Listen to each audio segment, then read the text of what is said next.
welcome back to the Shade Tree Garage, and received this package in the mail. Of course, another Amazon purchase, and I wanted to share this with you guys.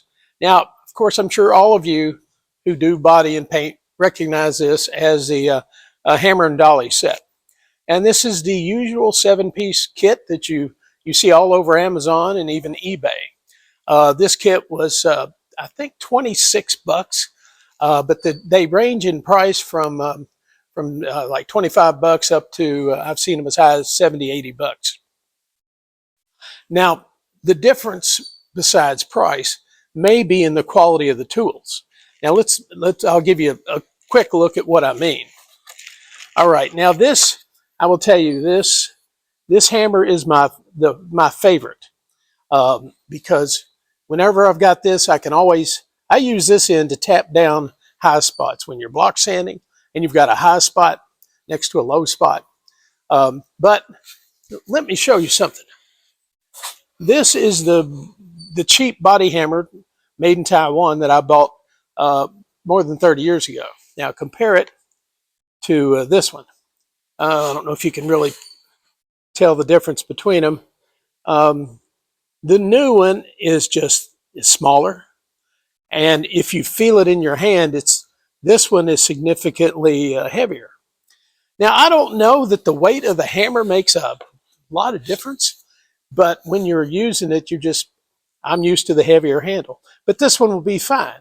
And in the majority of cases, all of these hammers are going to do fine because you need a dolly on the other side of what you're doing. And here's the other hammer. Now, I will tell you, I specifically bought these.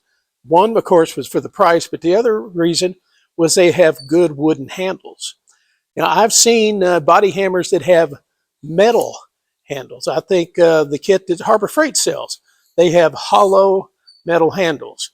Now, I like the solid feel of a wooden handle. Maybe I'm just old school, but that's me. And there's 3 hammers in each kit. And now, the aggravating thing for me is that this head on the old kits was a shrinking hammer. It had a hatch, a pattern on this square head. But this hammer seems so much smaller than the kit I had 30 plus years ago. Now, let me show you. And this is the one of the dollies. Now, let me see if I can find it. Now, this is the same dolly. See if I can hold them both in my hand. The same dolly I had. Bought this one. It was made in Taiwan, by the way. And this one, the new one's made in China. This one is about 40% heavier, this dolly, than the newer one. I'm not sure it makes a hill of beans of difference. Here's the new one and the old one. It's the old one, of course, is heavier. But, that's not universal. I found in my selection of not rejected, but tools hanging out in the barn, this dolly. And this one is actually smaller than the one in the new kit. And I'm not sure it's going to make any difference if you're using it. Now I actually in the barn I found my old versions of all these dollies, and I'm working on cleaning them up a little bit. But all of these dollies are significantly heavier than the new versions. So just keep that in mind. Now, let's see. The original hammers, the only original hammer I have is this one. The other one's been lost. One of the others been lost to time. The second one, I broke off one half of the head. So now this was always my most popular, the hammer I used. It was my go-to hammer. I always kept this one handy. And now I will tell you, now one of my favorite dollies, of course, was this one. But my second favorite dolly I've not been able to find. And it resembles this dolly, except actually what it was a piece of some sort of rail, not railroad track rail, but a smaller rail. and it had a flat bottom, and then it had, of course, the curved top, and it had enough uh, angles and curves, and it was a really versatile dolly. And it was the best dolly of any of these I've ever had. It wasn't the heaviest, but it had enough. It had enough shape. Of course, had the nice flat bottom, and then it had all the other curves that made it a very versatile dolly to have. Now, this kit again is made in China. It's like 25, 26 bucks.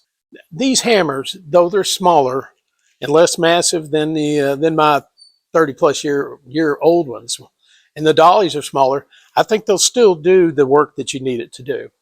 And I'm not going to tell you I'm an expert at it. I haven't done much dolly work, hammer and dolly work in 30 years. So now it's used a lot. You can use it a lot for having bent panels. If you're going to be messing with old cars, you're probably at some point going to wish you had a hammer and dolly. And of course, the whole purpose of metalwork is to get it as close as you can to the original contour. You may or may not be able to finesse it to the original shape without using body filler, but the hammer and dolly are tools that can help you get to that point. As you might expect, after I ordered this kit from Amazon, I found all my old dollies.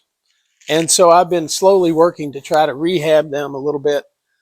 Some 180 sandpaper on the metal edges. And I actually have found, you can see some of the original green paint that were on these.